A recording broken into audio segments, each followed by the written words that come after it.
IMF menawarkan Gak ada. Dia selalu nyari-nyari kambing hitam, IMF lah, terus agen Soros lah. Yang namanya agen itu orang dalam, bro. Ya, ini orang luar kayak saya ini nggak mungkin jadi agen. Misalnya kalau ada seorang menteri, ya kan, itu bisa dicurigai. Kalau saya seorang menteri itu bisa dicurigai bahwa saya memang agen, ya kan. Kalau orang luar agen apa? Ada agen beras, agen rokok, agen koran, pakai otak kalau ngomong. Iya bro, ya bro. Prof, hari ini harga onderdil permotoran naik drastis, Prof. Ya. Melonjak kurang lebih 30%. Betul. Oli yang dipakai oleh masyarakat umum, orang desa juga nih, Prof. Yang biasanya ganti oli 55.000, sekarang udah 75.000. Walaupun selisihnya 20.000 kan, itu satu item, Prof. Enggak, itu persentasenya loh. Iya, 30%. 30%. Ini baru dolar 17.705 ya hari ini ya. Ya, betul. Nah, kira-kira ini, Prof, selain ke bahan-bahan ini apa sih, Prof, yang potensi untuk naik? Semuanya nanti akan naik. Gini, masalahnya kan kalau harga minyak naik, ya kan, naiknya kan 2 kali lipat dari sebelum perang ya. Ini pasti kena di semua produk apa aja. Satu, yang kedua, dolarnya pun menguat, ya kan, rupiah melemah, tambah lagi kan ke arah inflasi itu, dan inflasi bulan Mei ini saya yakin belasan persen, double digit gitu ya. Nah tadi contoh ya, onderdil mobil, oli segala macam, ya kan, minyak goreng semuanya, dan tahu tempe juga kabarnya sekarang udah terjadi shrinkflation, artinya begini, harga sama tapi ininya lebih kecil, ya kan, volumenya atau beratnya. Nah, ini semua ini akan jadi bencana gitu loh ya. Di saat daya beli masyarakat menurun, harga naik belasan persen, ini akan menjadi bencana. Ya. Kita nih yang simpel-simpel aja, Prof. Kalau dolar naik, untuk masyarakat yang perlu hati-hati apa sih, Prof? Kenaikan yang pasti dirasakan, Prof, ya, untuk bahan pangan. Masyarakat nggak bisa bikin apa-apa ya kan, masyarakat itu kan bukan agent daripada ekonomi yang bisa membuat kebijakan, lah itu pemerintah kan gitu ya kan ya. Masyarakat yang bisa dilakukan cuma pasrah menerima nasibnya seperti itu loh ya. Nah masalahnya nanti kalau orang udah terlalu pasrah seperti itu, mendapat tekanan yang bertubi-tubi ya, dan sementara income menyusut, apalagi terjadi gelombang PHK. Ini yang harus diperhatikan adalah satu ya, pada saat harga-harga belasan persen naiknya akibat harga minyak yang tinggi dan dolar yang tinggi, itu bisa terjadi badai PHK. Belum lagi nanti ada El Nino loh ya, bulan Juli ya, yang mana bisa terjadi krisis pangan. Ini parah. Makanya saya berani ramalkan dolar ini bisa ke 25.000 di semester 2 tahun ini. Ya, dari Juli sampai Desember ya. Jadi bukan sesuatu yang tidak ada alasan saya mengeluarkan estimasi saya bahwa dolar bisa ke 25.000 gitu. Ya. Ada nih diduga influencernya pemerintah nih, Prof, ya. Si Benik, lagi-lagi Benik itu ngomong, Prof, kalau rupiah melemah makin bagus. Nah, itu sulit dicerna sih, tapi banyak masyarakat yang percaya sama dia gitu, Prof. Dolar melemah apa bagusnya, kan kita kan 60% 70% masih import barang-barang ya kan, contohnya aja lah masalahnya, misalnya tempe aja yang bakunya jalan ke itu kan kita masih impor, belum lagi gula ya, belum lagi mungkin beras, belum lagi jagung, belum lagi susu, nah segalanya apa yang bagus ya kan. Juga untuk ekspor kita banyak sekali raw material yang harus kita impor dulu ya kan, apalagi farmasi, obat-obatan ya kan, alat-alat kesehatan ya kan, pupuk ya kan, apa yang bagus. Benik sini sekolah di mana sih sebetulnya? Ya tiba-tiba muncul aja, Prof, dia kan bukan S1, S2, S3 ekonom, Prof. Iya, tapi hati-hatilah kalau bicara gitu kan, jangan membuat kesan bahwa Anda adalah seorang buzzer dari pemerintah gitu loh. Nanti masa depan Anda habis loh ya, nanti viewers Anda yang udah begitu banyaknya itu bisa meninggalkan Anda. Ya saya pesan aja ya, memberikan statement sebaiknya berpikir dulu apakah logis atau tidak. Ya. Soalnya kan statement dia seakan-akan tenang masyarakat, gak usah panik lah, ini aja tadi oli udah naik, udah pasti naik nih karena udah dirasakan semuanya nih, Prof, ya. Dia bilang tenang aja, inflasi itu semua permainannya. Dia sempat nyebut itu IMF menawarkan hutang. Gak ada. Dia selalu nyari-nyari kambing hitam, IMF lah, terus agen Soros lah. Yang namanya agen itu orang dalam, bro. Ya, ini orang luar kayak saya ini nggak mungkin jadi agen. Misalnya kalau ada seorang menteri, ya kan, itu bisa dicurigai. Kalau saya seorang menteri itu bisa dicurigai bahwa saya memang agen, ya kan. Kalau orang luar agen apa? Ada agen beras, agen rokok, agen koran, pakai otak kalau ngomong. Iya, Bro, ya, Bro. Bener, Bro. Di pemerintahan kita kan sempat ada film pesta babi itu Prof. Di Papua nih Prof ya. Ada hutan-hutan ditambangin nih Prof. Dan semuanya di film itu disebutkan 3 nama pengusaha pemiliknya Prof. Dan yang paling mencengangkan di situ militer turun Prof. Yang intinya menjaga semua itu Prof. Kan itu milik negara ya, kenapa diolah oleh pengusaha gitu Prof ya? Gini, masalah gini ya, masalah lahan yang digunakan ditebang 2 juta hektar atau berapa juta hektar itu tujuannya untuk apa? Satu, yang kedua, apakah memang benar? Misalnya kalau Anda mau membangun food estate, ya menebang 1 juta hektar saham ya ke lahan di Papua ya kan, bisa saya sebagai pengusaha bisa nakal. Misalnya saya dapat konsensi ya kan, saya turunkan semua alat-alat berat, saya tebang semua pohonnya, saya jual ke pohonnya, kayunya. Setelah itu saya bilang ini nggak visible. Mau apa? Iya. Ya kan? Ini pemerintah harus paham. Apakah memang pemerintah paham lantas ikut bermain? Saya nggak tahu. Ya kan? Tapi udah jelas jangan sembarangan. Ya kan ya? Memberikan konsesi. Apalagi ini masalah climate ya, masalah hutan itu masalah yang sangat sensitif loh. Itu Eropa bisa mengancam. Oh iya, karena untuk ini climate, ini iklim gitu loh. Iklim ya. Itu sih statement saya. Apalagi bawa militer segala macam ya kan. Iya. Kesannya ini wah ini diktator ini rezim ini, nggak ada investor yang mau masuk. Ya, ada 2 petinggi dari perusahaan itu sekarang jadi menteri, Prof. Wamen nggak salah ya. Ada 2 wamen yang sah yang sekarang. Nah itu sama sekali nggak benar. Dan sebelumnya dia pejabatnya di perusahaan itu, Prof. Iya, ini udah nggak benar. Ini udah nggak benar. Ini udah kepentingan orang-orang tertentu, kepentingan politik ya kan, sama sekali mengorbankan rakyat kita gitu loh. Prof, kembali lagi ke tadi soal kemarin kan sempat saya tanya ke Prof. Prof, invest apa yang bagus? Prof kan jawab dolar. Sedangkan masyarakat kita masih belum paham Prof, masih tetap kekeh ke invest ke emas Prof. Bedanya emas sama dolar gimana sih Prof? Emas itu gini, emas ini sekarang kalau menurut saya the party of gold is over ya. Pesta emas ini udah dari 2.000 sampai ke 5.000 dalam 3 tahun itu luar biasa. Nah sekarang menurut saya udah over karena apa? Karena sekarang suku bunga itu udah naik akibat harga minyak. Jadi cost of fund ya kan untuk membeli emas itu udah terlalu tinggi. Emas kan tidak menghasilkan income ya kan? Ya kan dia mau harga naik ya dia untung, harga turun dia buntuk. Kayak saya tidak advice, ya saya bisa salah, tapi saya tidak advice untuk investasi di emas. Mendingan investasi dalam dolar. Itu karena potensi naiknya jelas Prof ya. Potensi naiknya sangat jelas ya, kita kemungkinan akan mengalami suatu katakanlah economic headwind di semester kedua akibat tingginya harga minyak, akibat kaburnya investor dari negeri ini, akibat tingginya dolar. Itu bukan tidak mungkin kita mengalami krisis loh. Ini pertanyaan orang yang nggak paham ekonomi nih Prof. Pengaruhnya inflasi sama lemahnya rupiah Prof. Di mana itu Prof? Ya iyalah kan kita beli bahan-bahan baku, kita beli komoditi dari luar, kita impor, terutama ya kayak tadi farmasi ya, tempe, tahu ya kan, kedelainya kita impor, gula kita impor, jagung kita impor, semua susu mungkin kita masih impor dan segala macam ya kan, ya belum lagi untuk ekspor beberapa raw material kita mesti impor, mesin-mesin kita mesti impor, gak pengaruh lah imported inflation. Daya beli masyarakat pasti runtuh. Ya.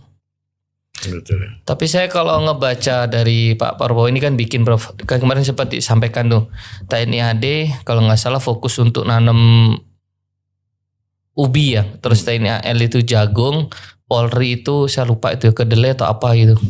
Itu kan daripada kepentingan Presiden untuk ketahanan pangan itu Prof. Ya gini ya, semuanya tidak bisa dalam overnight. Ya tidak bisa semua Anda punya mimpi tidak bisa diwujudkan dalam 1 hari. Ya kan, itu kan banyak kendala di nanti di lapangan apa, ya kan, mencaplok lahan rakyat apa bukan, ya kan, mendapat sambutan baik apa tidak dari masyarakat setempat, ya kan, ada duitnya apa enggak, ya kan, semuanya kan ada constraint-nya, ya kan, kalau sekedar bikin rencana mah nggak usah sekolah tinggi-tinggi, anak SD juga bisa. Prof, pasar saham gimana? Kemarin kan sempat pidato di DPR tuh Presiden Prof. Ya langsung disambut dengan pasar jebol ya kan, karena adanya satu badan yang akan mengatur ekspor sumber daya alam kita di bawah Danantara. Itu kan sama kayak BPPC jilid 2 jadinya. Dulu BPPC kan cengkek ya kan, Soeharto dipegang oleh Tommy. Ini badan ini nggak benar, tadi udah mendapat ancaman dari Moody's bahwa rating kita akan di downgrade kalau itu jalan. Nah kalau rating kita di downgrade menjadi non investment grade, dolar bisa ngacir bos ke 25.000 karena risiko premiumnya pasti naik gitu loh ya. Jadi Jadi ini terlalu gegabah ya. Kalau badan bikin badan ini, bikin badan itu, bikin badan semua, bikin badan ini rezim ini yang nggak jelas ini manfaatnya apa gitu loh. Kalau memang poinnya adalah under invoicing, bukan bikin badan, kayak bikin sistem, ya kan, ya supaya tidak kecolongan invoice-nya kan gitu. Ini kok bikin badan, soalnya semua nanti ekspor ini melalui badan ini. Pengusaha mana yang mau kayak gitu, ya kan? Lantas buyers mana yang mau beli komoditas kita dengan badan gitu, ya kan? Karena dia membuat mereka nggak terjamin lah supply-nya bagaimana, nggak terjamin lah harganya bagaimana. Akhirnya nanti buyer semua lari, sawit mungkin lari ke Malaysia, batu bara ke negara lain seperti Australia. Akhirnya kita nggak menjual apa-apa. Kalau kita tidak menjual apa-apa, balance of payment kita kedodoran, dan kita bisa mendapatkan apa yang namanya trade deficit. Ya kan, udah APBN defisit, trade kita defisit, dolar bisa 50.000 loh. Prof, sebelumnya kan Prabowo udah udah lama sih Prof selalu bilang kan, kebocoran uang negara kita itu ribuan triliun. Nah, mungkin ini Prof. Iya, ngerti, tapi bukan mendirikan badan, tapi mengubah sistemnya. Sekarang kan teknologi udah canggih. Dulu zaman Soeharto tahun 80-an ketika bea cukai itu tidak dipercaya lagi karena kerampokan uang negara melalui bea cukai, oknum-oknumnya, digantilah bea cukai dengan SGS dari Switzerland. Ya kan, artinya ada ya kan istilahnya badan pengawas ya yang orang-orangnya beda gitu loh. Nah, kita kan gampang dengan teknologi canggih, sewa aja Singapura untuk mengawasi itu. Gak usah bikin badan. Iya kan, disampaikan banyak yang under invoicing gitu Prof. Iya, itu kan masalah administratif. Iya. Bukan masalah polisi. Sewa aja Singapura atau dari negara lain untuk membenahi sistem invoicing. Kan simpel. Kenapa harus bikin badan? Badan ini kan nanti bisa jadi lahan korupsi, bisa jadi lahan moral hazard, ya kan, bisa menjadi lahan macam-macam sehingga buyers malas untuk deal dengan badan ini. Mendingan gue beli dari negara lain, ribet ini. Oh iya, kayak gitu sih. Betul. Kalau soal penerimaan negara yang bocor itu Prof, kan banyak di kita banyak pelabuhan tikus itu Prof, kan banyak barang impor yang ya tadi under invoicing, barangnya masuk apa yang dilaporin apa, terutama ke orang-orang cukai ya. Itu kan beda Prof sama barang yang masuk itu, mungkin lebih murah. Jadi bayar pajak Indonesianya dapatnya sedikit Prof. Iya itu kan sistem, ya kan, itu kan bagaimana kita membangun institusi. Ya kan, dan sistemnya ya jangan gampang bikin badan ini bahkan itu yang akhirnya lebih buruk daripada sebelum bikin badan, ya kan. Itu kan ada setiap polisi kan ada ongkosnya, bukan cuma polisi ini bagus pasti berhasil, enggak, ya kan. Namanya institusi itu di kita sangat berat sekali problemnya ya, karena moral hazard, orang itu tuh gampang sekali disuap.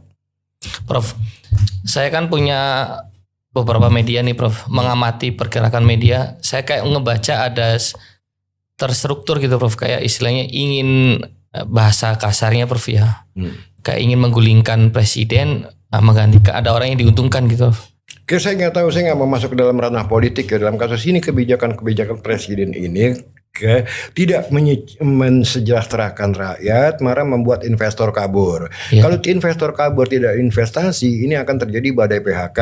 Kalau terjadi badai PHK, artinya semakin banyak orang yang menganggur, kan gitu, ya kan ya. Oleh karena itu, saya terlepas dari masalah waktu yang mau menjatuhkan presiden, itu bukan urusan saya, tapi dari kebijakannya sendiri, presiden memancing kemarahan rakyat. Kalau ini sarannya Prof Heri kan, kalau Prof Heri kan kritik terus. Lah terus apa yang ditawarkan Prof Heri ini? Udah berkali-kali saya tawarkan ya, bahwa fiskal kita harus kuat ya kan. Ya potong bukan potong, hentikan program-program yang bakar duit seperti MBG, KDMP segala macam, mana nggak akan ada hasilnya, itu ratusan triliun loh. Ya itu bisa bangun berapa banyak perguruan tinggi, berapa banyak sekolah, berapa banyak alat transportasi seperti kereta. Ya itu dibakar menjadi istilahnya masuk di sini keluar toilet gitu kan. Kok itu dilakukan dan dianggap itu investasi? Saya nggak ngerti. Investasi itu pendidikan, ya kan, research and development, kesehatan, ya itu investasi. Tapi kalau makan bergizi yang belum tentu bergizi, investasi apa? Ya pilihlah kawasan-kawasan daerah-daerah tertentu untuk memberikan makan bergizi gitu kan. Dan paling cuma 10 triliun, nggak 335 triliun, gitu loh.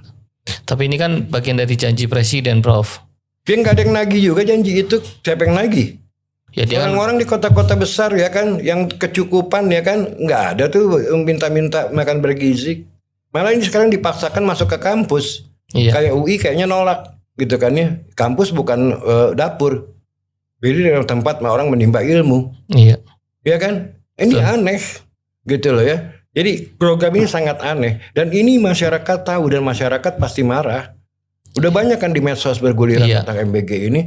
Bahkan pada waktu Pak Presiden pidato di May Day, semua tukang-tukang ojek itu bilang tidak. Betul. Itu kan seharusnya indikasi bahwa Presiden harus menghentikan MBG ini. Kenapa kok diteruskan? Prof, ini kan baru kemarin Presiden udah bikin kepres tuh untuk ojol kan.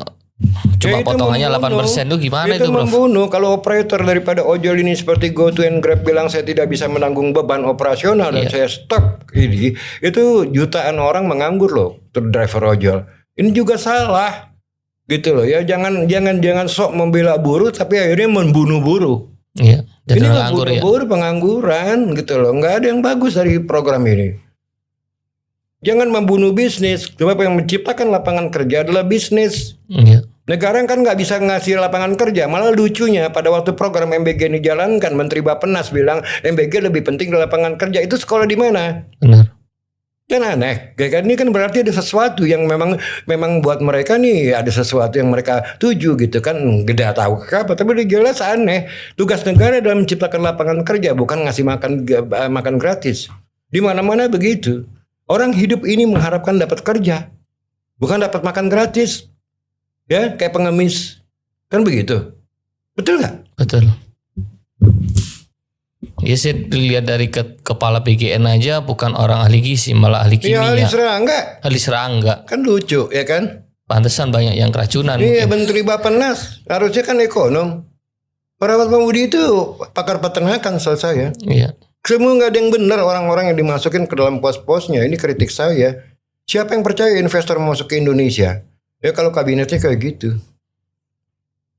Kalau perihal pidato tadi, terus orang-orang yang punya duit langsung cabut uang sehingga ISG turun. Itu kan indeks harga saham gabungan sampai ini harinya tadi sampai jatuh ke bawah 6.000. Gak ada yang percaya. Masalahnya sekarang adalah kembali lagi masalah distrust, ketidakpercayaan investor atas pemerintah ini. Makanya mereka kabur. Ya kan, makanya rupiah tetap ada pressure, walaupun BI udah intervensi mati-matian nggak kuat. Sekarang aja nih, sekarang orang banyak tabungannya dipindahkan rakyat kita sendiri. Lihat aja ke money changer. Iya. Itu antriannya panjang loh, persis seperti sebelum tahun 98 tuh kasusnya. Ya orang memburu dolar, bahkan istilahnya emak-emak sekarang ngantri di money changer untuk menukarkan rupiah ke dalam dolar. Ini indikator bahaya loh. Jadi mau BI mau guyur berapapun banyaknya dolar, tetap dicaplok. Iya. Nanti habis cadangan devisa kita. Iya, balik lagi tadi saya sering nonton kontennya si Benny gitu, selalu kalau saya berpikir membodohi masyarakat, yaitu dibilang rupiah melemah bagus bagi Indonesia. Nggak ada. Dia saya sih barangkali dia dibayar ya buzzer ya untuk membela kebijakan yang menurut saya cacat semua gitu loh ya. Jangan berlaku seperti itu. Anda sudah bagus, sudah mendapatkan viewers yang jutaan orang. Jangan sampai mereka lari semua loh dari Anda ya. Cuman gara-gara Anda dapat misalnya karena dapat uang dibayar untuk menjadi buzzer. Nggak masuk akal kalau Anda bilang rupiah melemah itu bagus. Ya tadi kan sering ini agen Soros, sedangkan Soros sama Trump aja itu musuhan. Gak ada agen. Yang namanya agen itu orang dalam. Ya, nggak ada orang luar itu jadi agen. Gimana sih? Cuman orang dalam yang bisa meruntuhkan institusinya. Iya, dari kebijakan nanti bro. Iya kan, misalnya kayak dulu Sri Mulyani dicurigai agen IMF lah segala macam. Tapi orang di luar pemerintahan, bagaimana bisa menghancurkan negara? Kan aneh gitu loh. Logikanya nggak ada. Jangan asal ngomong gitu loh ya. Anda bisa menarik simpati orang-orang bodoh, tapi orang-orang pintar nggak akan percaya sama Anda. Betul. Gitu loh, ya. Siap Prof. Kira-kira rupiah mendekati 20.000 itu nunggu berapa minggu lagi Prof? Ya saya kira sih nggak lama lagi ya. 18.000 sih saya kira bisa tembus dalam waktu dekat seminggu ini. Dan kalau threshold 18.000 itu tidak bisa dijaga oleh BI, mungkin akan terjadi akselerasi ya menuju ke 20.000. Ya kan? Itu bisa terjadi dalam 1 bulan ini loh. Ya kalau naik 18 ke 20 lebih cepat. Iya lebih cepat karena dianggap BI udah nyerah untuk intervensi. Ya kan itu logikanya. Bahasa intervensi itu apa Prof? Hasilnya Enggak, intervensi BI. Prof kan selalu bilang jual dolarnya. dia jual dolar ya. Cadangan devisa dia jual dolar. Ya kan kalau orang nggak percaya dimakan terus lah. Iya, untuk neken biar turun Prof ya. Iya. Begitu mulai turun orang makan lagi nih murah. Iya. Kan logikanya gitu. Ya kan satu saat BI akan bilang, "Wah, gue nyerah." Nah pada saat itu nyerah, itu bisa terjadi akselerasi ke 20.000. Ya. Oke. Oke Prof, terima kasih Prof. Mungkin untuk masyarakat kota nih Prof ya, yang masih punya, kalau udah nggak punya kerjaan, langkah baiknya pulang kampung lah Prof ya. Iya, ke kampung lah daripada di sini nanti. Iya, jadi kalau pas krisis kan apa aja bisa dimakan kalau di Iya, kampung. kalau di kampung. Kalau di sini kan berat ya, hidup di kota itu ongkosnya mahal. Di kampung, kayak saya ke Jogja aja itu beda loh. Betul. Ya kan cost of livingnya, ya kan ya, makanan masih murah, ya kan segala macam dibanding sama Jakarta. Betul. Gak ada cara lain sih pulang kampung lah, ya kan berusaha di kampung ya, yang setidak-tidaknya bisa masih mendapatkan sembako Iya, untuk bertahan hidup. untuk bertahan hidup. Sekarang beras, minyak udah mahal. Ini bakal double digit inflation. Kemarin minyak sempat langka ya di Jakarta ya, minyak kita. Iya, LPG juga langka LPG katanya. langka. Bahkan sekarang juga dibatasin ya untuk beli BBM. Kalau kalah saya beli 1.500 cc ke atas nggak boleh beli. Oh iya.